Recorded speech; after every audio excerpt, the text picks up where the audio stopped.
नमस्कार प्यारे बच्चों, आज हम पाठ पढ़ेंगे वेकअप। यह एक पोइम है। आइए सबसे पहले इसका सरलार्थ करते हैं। Wake up, wake up.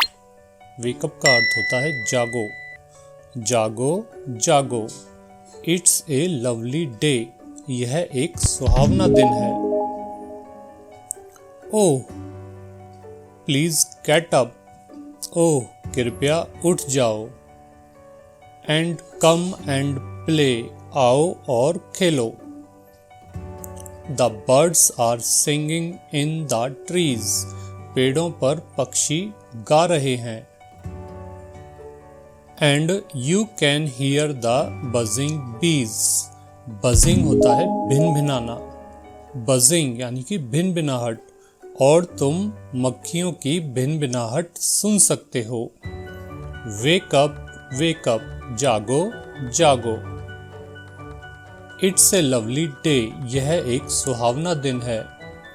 Oh please get up, ओह कृपया उठ जाओ। एंड कम एंड प्ले, आओ और खेलो। It's much too late to lie in bed, bed पर लेटे हुए सोते हुए काफी देर हो गई है। So hurry up you sleepy head, इसलिए तुम जल्दी करो। ज़्यादा सोने वाले बच्चे या व्यक्ति जो सो रहा है उसके लिए कहा गया है कि तुम ज़्यादा सोने वाले यानी कि निद्रालु। ज़्यादा सोने वाला निद्रालु होता है।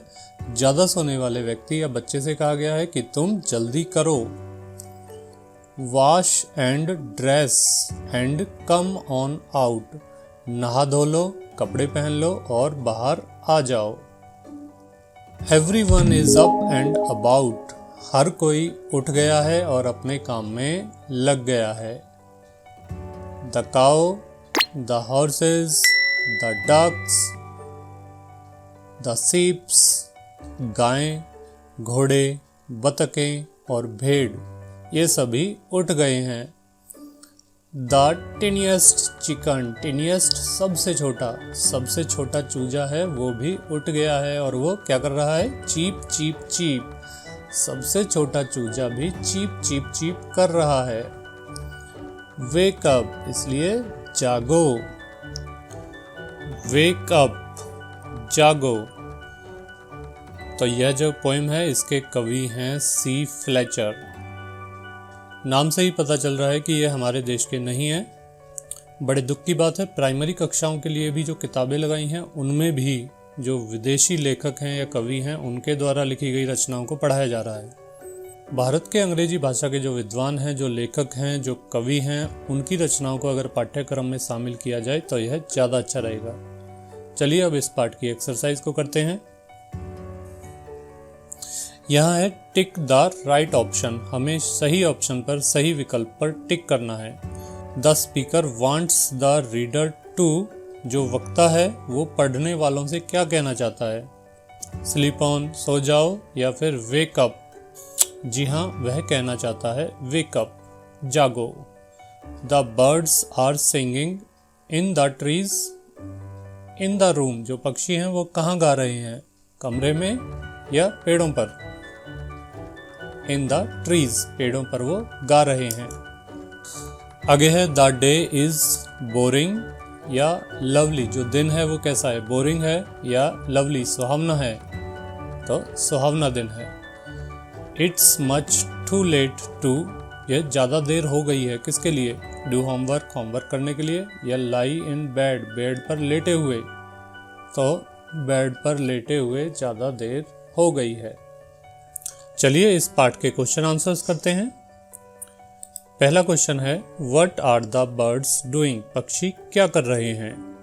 आंसर है the birds are singing in the trees, पक्षी पेड़ों पर गा रहे हैं।